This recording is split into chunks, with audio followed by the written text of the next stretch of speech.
in the midst of death, life persists. In the midst of untruth, truth persists.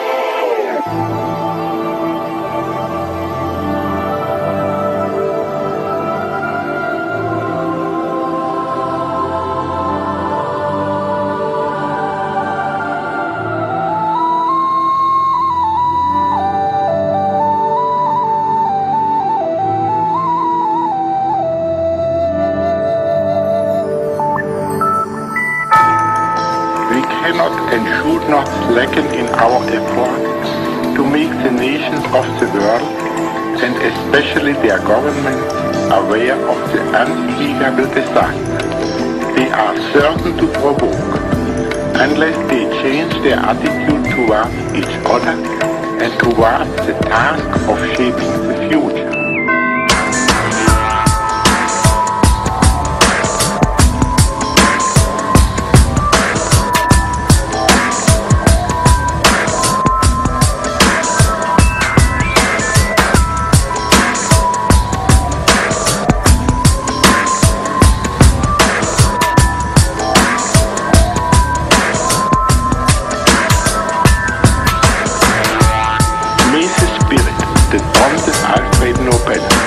To create these great institutions, the spirit of trust and confidence, of generosity and brotherhood among men, prevail in the minds of those upon whose decisions our destiny rests.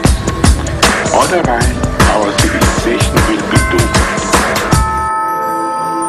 Every man, woman, and child lives under a nuclear sword of Damocles, hanging by the slenderest of threads, capable of being cut at any moment by accident or miscalculation or by madness. The weapons of war must be abolished before they abolish us. Never have the nations of the world had so much to lose or so much to gain. Together we shall save our planet, or together we shall perish in its flames. Save it we can. Save it we must.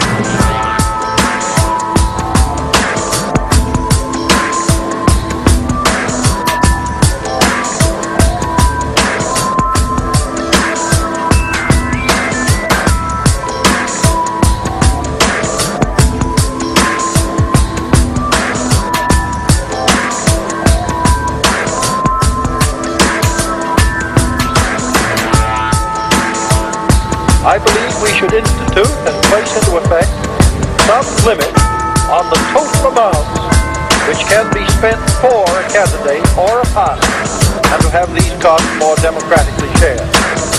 Elections now cost enormous amounts of money. That amount is increasing with the advent of television. This makes candidates and parties dependent upon the big contributors for funds.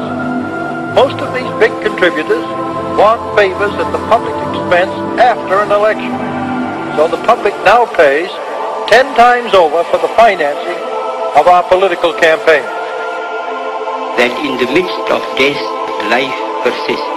In the midst of untruth, truth persists.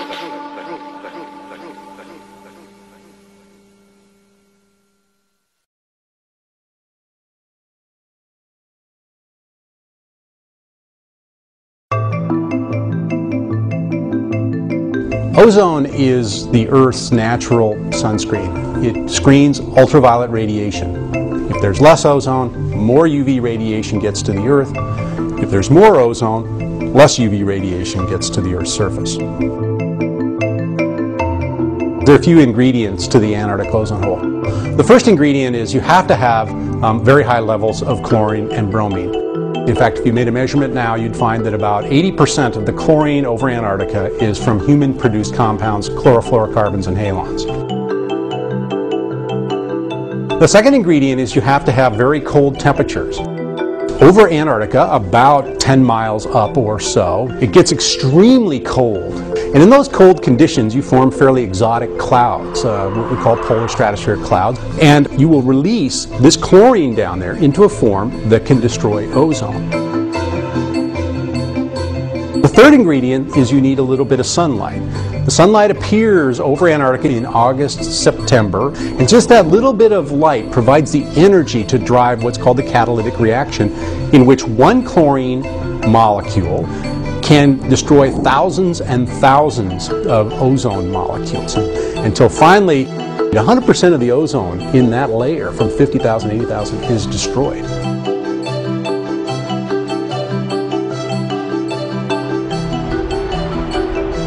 There is a question of how will climate change affect the Antarctic ozone hole. And in fact, there's some questions about whether as it gets colder, you can make the ozone hole last longer. We don't have a good answer for that right now, so we don't actually know what's going to happen. So that's a real hot research topic.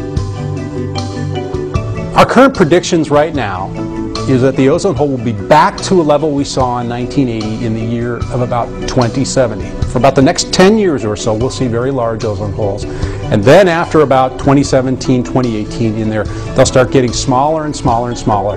And by 2070, should be back to a 1980 level.